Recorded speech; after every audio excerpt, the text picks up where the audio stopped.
Ayin Chet, the 78th chapter of the Tehillim, another psalm from the guild, the family of Asaph, Maskil le'Asaph, Azina Ami Torati, Hatuos Nechem le'Imre Fi. So, right from Asaph, give ear, my people, to my teaching. Turn your ear to what I have to say. I'm trying to grab your attention. Listen to me. Listen. Anyone, as they said in Ferris Bueller. Eftecha v'mashal pi abiachidot mini kedem. I will open up with a mashal, with a parable or a theme, lessons from the past. Mi b'nei kedem. In the last chapter, we also had the idea of kedem. Asher shamanu v'nei da'em va'avotenu sipru lanu. Things we heard about, things we know about, things that our fathers have told to us. Right, last chapter, we had talk a lot about the waters that could be the ancient waters of God hiding, the mythic ideas in the depth and closing up the waters and going into Moshe, the Aharon, and the waters of Kriyat Yam Suf, Sipur Yitziat Mitzrayim, the story of the Exodus of Egypt. So this is also stories that our families have told us about. Last chapter we had it as well, the Niflaot, to talk about the wonders that God has done in the past. So these are things we've heard. Lo nechached mibneihem l'dor acharon, misaprim tilot Adonai, ve'ezuzo b'niflotav asher asa. We won't hold them back from their children, telling the coming generations the praises of God and his wonders that he performed, right? We're another link in passing this idea down to future generations, which would make sense. When we talked about Asaph, originally there's a Asaph, sweet singer at the time of David, but it's not just one person. It becomes a family, perhaps. We see that same name mentioned with Chizkiyahu, so maybe this is one of the later Asaphs, in the same way, indicative of the generations that have passed down the wonders, the stories of what God has done for us in our past, and we continue to speak of them. Okay, so let's see. So now that's the introduction. Now let's see, what does he say? Vayakam edut bi'Yakov v'Torah sam b'Yisrael asher tzivat avotenu lohodiam, livnehem. So God established an edut, a testimony, a decree amongst Yaakov, and a teaching in Israel, which he told their fathers to make them known to their children. We know that in Shema Yisrael, right? Right? You have to tell your children, v'dibarta bam. Right, you have to lemadatem b'nechem l'daber bam. That's what you have to do. Leman yedu dor acharon banim yivaledu yakumu visapru livnehem. That a future generation might know that the children yet to be born, and will tell in turn their children, which I hope we have all done. V'yasimu ve'Elohim kislam v'lo yishkechu ma'alei el u'mitzvotav yin soru. That they might put their confidence in God. What's the point of it? It's not just academic, it's to connect us with God, to understand that God rules the world, that we should have trust, we should have faith in God, and not to forget God's great deeds, but rather to follow God's mitzvot, to follow God's command. We're in verse 8, Pasuk Chet, V'lo yiyu kavotam dor sorer umoreh, dor lo hechin libo, v'lo ne'emna et el Rucho. And we shouldn't be like a wayward and a defiant generation. We know those words in the middle of verse 8, Sorer umoreh, the ben Sorer umoreh, the wayward and rebellious son. Here it's talking about an entire generation, a generation whose heart was not with God. They didn't prepare their heart towards God. They weren't trustworthy. They didn't believe. They didn't support God and God's spirit. Does this refer to a specific generation per se? Unclear. The obvious choice of it would be the generation in the midbar that tests God over and over again. I think sometimes that generation takes a little bit too much heat. They were slaves. They had to transcend their slavery and the difficulty, and that's not a simple thing to do. And they were in the desert. Yes, they had God's miracles, but it was not an easy life per se, even though in a sense they were literally in an oasis in the desert. But nevertheless, right, we want this generation, we're teaching so that they will not follow in some of these mistaken ways. Continuing in Pasuk Tet, B'nai Ephraim, Noshke Rome Kashet, Hafchu Biyom Krav. Who can we compare these bad generations to? Like the bowmen, the archers of Ephraim, who played false in the day of battle. What does this refer to? Unclear exactly. There's a midrashic idea, the Pilim, the Bnei Ephraim, who forcefully tried to leave Egypt before they were supposed to, and they were killed. And so that's maybe what it's referred to. It's people who maybe took up their own initiative when God had told them what to do. Lo shamru brit Elohim u'v'torato me'anu lalechet. They didn't keep God's covenant. They refused to follow God's instruction. They didn't follow the Brit Sinai. Is that only referring to that? Is that referring to later? We know that we have in this piece, we know that we have problems between Ephraim and Yehuda. The Yeravam ben Nevat is the first king of the northern kingdom, also referred to very often as the kingdom of Ephraim, who rebels firstly later in his life against Shlomo for the overtaxation, and then eventually during the reign of Shlomo's son, at the beginning of the reign of Shlomo's son Rechavam, he fully rebels and secedes, and 10 tribes are left and create this new kingdom. And so we have some political difficulties in addition to spiritual difficulties between Ephraim and Yehuda. Yehuda being, of course, the tribe from which David and his children are from. Ephraim as the leader at the time of the rebellion, and seen in very ways as the leadership of the northern kingdom. It goes back, of course, to Ephraim, child of Yehuda, David from the family of Ephraim, the child of Yosef, David from the tribe of Yehuda. The Yehuda Yosef problems that we have all the way back in the book of Breshit is where it starts and never really fully gets solved. And we know that, of course, that the kings of Ephraim, the northern kingdom, while we will have bad moments in the southern kingdom, the northern kingdom is way worse. They are the first ones to be exiled. They're constantly worshiping idols, etc., etc. And that's what it says here in verse 11. Vayishkechu alilotav v'niflotav asher haram. They forgot God's deeds, the wonders that He had showed them. Think back to the last chapter. We talk about the word zachor there so often. God, remember us, remember us, remember what you did earlier. Here we have people who forgot. Neged avotam asa hele. Be'eretz Mitzrayim Sidei Soan. God performed marvels in the sight of their fathers, in the land of Egypt, in the plains of Soan. All sorts of different miracles that we know happened at the time of Kriyat Yamsuf, the Eser Makot, and in the desert, etc., etc. And these tribes, they just forgot it. We specifically now talk about the Kriyat Yamsuf. We call it Kriyah for the tear. In the Torah, it's called Baka, which is the opening word of verse 13. Baka Yam. Vaya avireim, vayatzef mayim kumonade. He split the sea and took them through it. He made the waters stand like a wall. I don't know if it's true, I heard one time that the first person to use the phrase kriyat yamsuf for the splitting of the sea, as opposed to bakayam, right, which is the word used here, and the word used in the Tanakh was the alshech in I believe, the 16th century or so. I don't know if that's true or not. I have no idea, but the word that's used much more is in the Tanakh is the word baka, bet kuf ayin, bikiyat yamsuf. Continuing in verse 14, vayanchem be'anan yomam v'chol halayla bo'or eish. Right, the other miracles we know from the desert. God led them with a cloud by the day, and through the night with a pillar, or here it doesn't say the word pillar, but lights of a fire. Yivakat surimba midbar vayash hitahomot rabah. He split rocks in the wilderness and gave them to drink as if from the great deep. So we have the splitting of the sea, we have the clouds of glory, we have the pillar of fire at night, we have the water, vayet yotzi nozlim. We're in verse 16, pasuk tet zayin, misala veyored kan harot mayim. He brought forth streams from a rock and made them flow down like a river. Vayosifu od lachtolo lamrot elyon batzia. But they sinned against Him.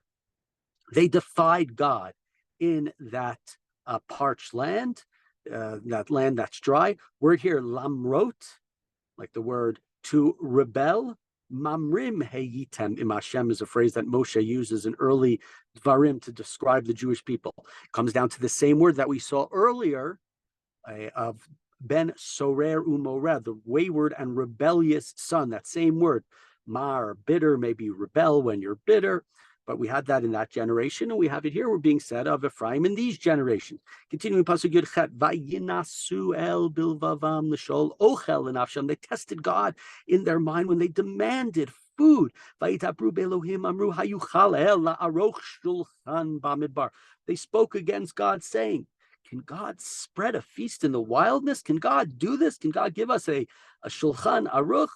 Can God give us a table set? God doesn't have the ability to do so. We know, of course, that that's not the case, but that was the constant complaint. Where is the meat? We remember all the delights of Egypt. We remember the cucumbers and all the fruits and vegetables. Life was so good in Egypt, is seemingly what the people say to Moshe. Continuing pasuk Chaf, hein hi katsur, vayazuvu mayim unechalim yishtofu, hagam lechem yuchal teit im yachin she'er le'amo. Yes, he struck the rock and waters flowed and streams came forth. But can God provide bread? Can he supply his people with meat? If the people had water, they didn't complain for water. Earlier times they did, when the waters were bitter in Marah, following the death of Miriam, as it's understood that the water was provided to Bnei Israel in honor of Miriam, which makes a lot of sense. Miriam, who watches over her brother Moshe when he is in the water, when he could easily drown in his little basket, and she watches him and she sees him saved by the Bat, as we call her, Batya, the daughter of Pharaoh, and she quickly goes and speaks with her, and so it would make sense that she protected Bnei Moshe from water, and that she's, in a sense, in honor of her, water is being given to Bnei Israel. But can God give us meat? Can God give us those cucumbers and all those other wonderful things that we got in Egypt? Ha ha ha. Lachein shama Adonai v'itabar v'ish nishkav Yaakov v'gam af alav Yisrael. God heard, and God was angry, and fire broke out against Jacob. Anger flared in Israel. Ki lo ha'aminu be'Elohim. They did not believe, they did not support, they did not trust God. V'lo vatchu bishuato. They did not rely on God's deliverance. Vayitzav shechakim mimal v'daltei shamayim patach. So what did God do? All of a sudden, it's like there were doors and windows from the heaven, cloudy with a chance of meatballs, with all sorts of food, right? In a sense, coming down from the heavens. Vayam ter aleim man lechol, udgan shamayim natan lamo. That's verse 24, pasuk Chaf Daled. God rained manna upon them for food, giving them heavenly grain. Lachein abirim achal ish tzeidah shalach lahem lasova. Now, how do we think of the man? Here it's like the bread of a hero, the bread of a prince is what they ate. They had tons to eat. They had lots. It was sova. It satiated them. Yisakadim vashamayim vayanheg beuzo teman. He set the east wind moving in heaven and drove the south wind by his might. Vayam ter alehem ke'afar she'er ukechol yamim of kanaf. Right. So the winds. What did the winds bring in? It brought in meat like dust, winged birds like the sands of the sea. Remember the episode of the Slav, and so much meat came. It was almost like it was coming out of all of their orifices by the end. And what happens all of a sudden, all of these birds, all of these kosher birds, they come and they just camp down right there, right next to Bnei Yisrael, around God's dwelling place. Vayochlu, vayisba'u ma'od. They ate till they were sated. He gave them what they desired. Lo zarumi ta'avatam od ochlam bifiem. They had not yet wearied of what they desired. The food was still in their mouths. They just got from God all of this food. We don't have water. Here's water. You don't have food. Here's man. You don't know. Oh, we want meat. We're not a bunch of vegetarians or vegans. Here's meat. The meat is still the basar bein shineim, as we say halachically, right? You have to wait in between meat and milk because the meat might still be in your teeth. It's not even saying this much. Va'af Elohim alan, they rebel. B'ahem vayarog mishmenehem uvechure Yisrael ichriya, and God's anger was flared at them. I just gave you. And some of the great of Israel were struck down. B'chol zot, 32, chatu'od v'lo aminu b'niflotav, but they still remained sinning. They had no faith, they had no trust, they didn't support God's wonders. Vayichal ba'hevel yemehem ushnotam ba'beh hala.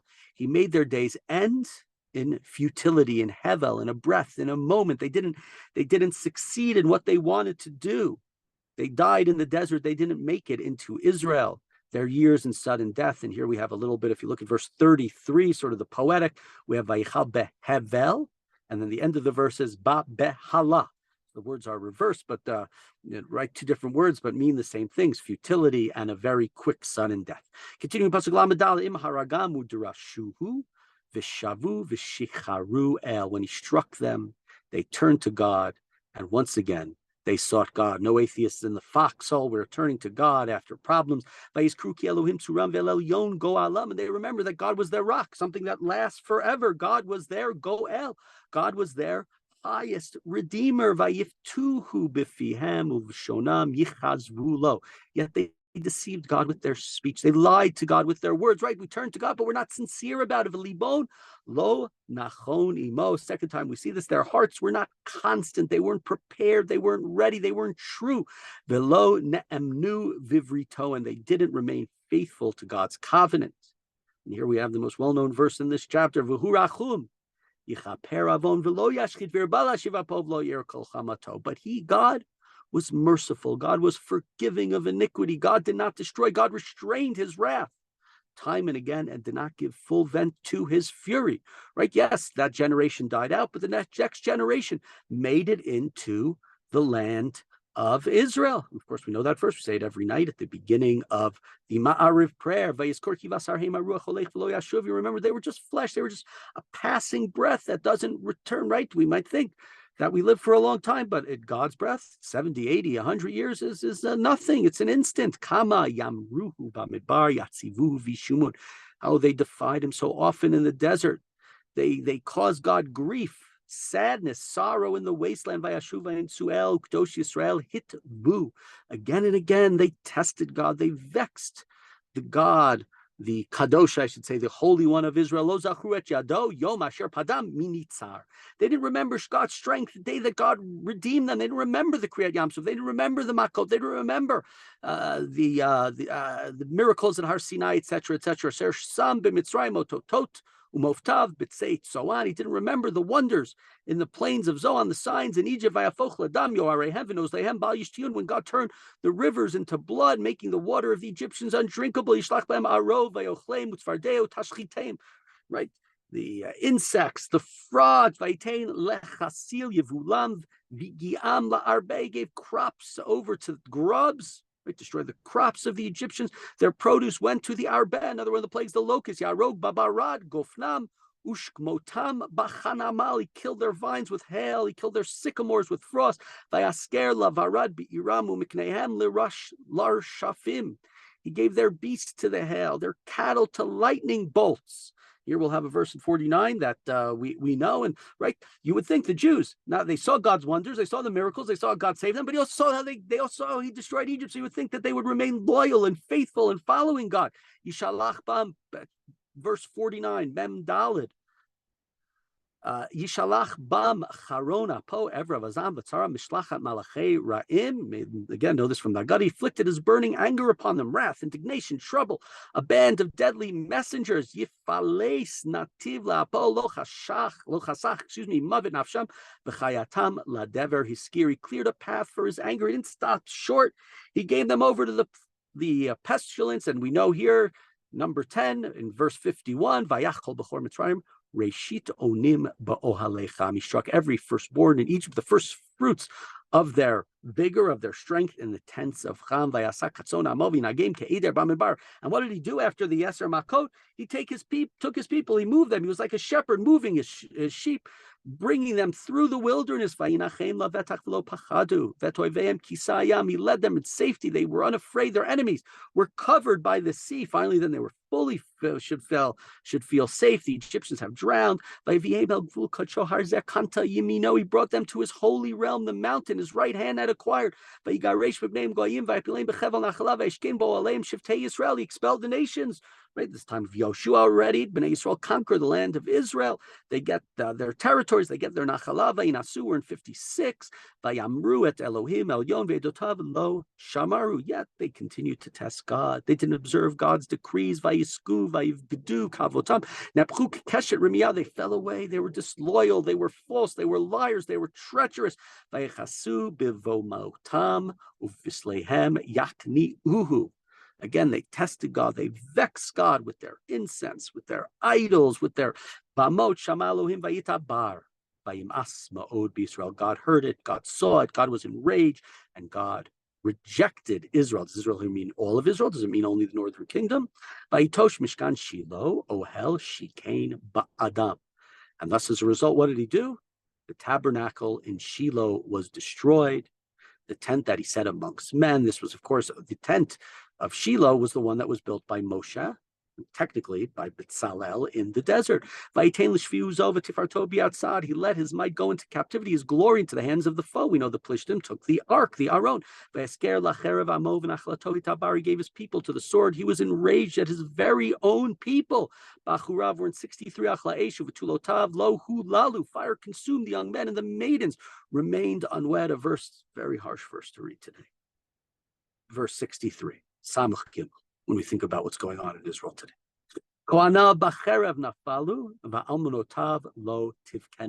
The priests fell by the swords, and the widows could not even weep. The Lord awoke from sleep like a warrior shaking off one. He beat back his foes.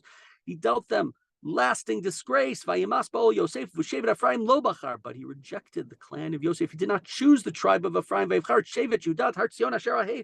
What did he choose? He chose the tribe of Yehuda. He chose Mount Zion, which he loved. Again, mentioned earlier, sort of the politics, Ephraim versus Yehuda. It's, of course, religious, it's spiritual. It's not only politics, but these are the singers Asaph from the guild, which is in the Beit HaMikdash, aligned with David and his descendants.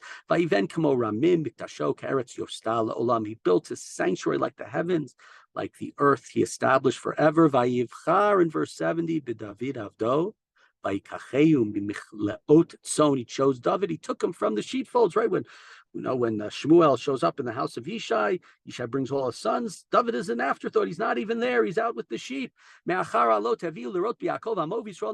him from minding and nursing ewes to tending his people. Jacob, Israel, his very own. And what did David do? He tended them with his blameless heart. I don't know, last time I read the book of Shmuel, I wouldn't quite call David's heart blameless. He remains loyal to God at all times, even when he makes mistakes. But with his skillful hands, he led them. And so here we have this very, very long passage. And maybe that's why at the beginning, the authors from the family of Asaph say, listen to what I have to say, listen, because, I'm going to lose you after 10 verses, 20 verses, 30 verses. It's the history for more people. Some people might be more interesting as we describe, as we think, as we go through and see the different plagues and the miracles of the in the desert. So it might be more interesting to people to keep them in mind. But here, what we're saying, this is a passage. We don't always have this with the family of Asaph. In many ways, a rejection of the Ephraim, rejection of their leadership. They are sinners. They're reminders of the Dor Midbar. They're reminders of all the generations that forget God, that forget God's miracles, that in a sense, and also forget God's destruction of Egypt and allowing it in a sense to happen to them. Well, who should we follow? We should follow David. We should follow his commandments. We should come to the temple. And that way, following his leadership will be one that allows us to follow God. So it's a political chapter, a historical chapter, a spiritual chapter, lots of things together, which is not so surprising when we think that this chapter is probably longer than the 5 chapters that preceded it.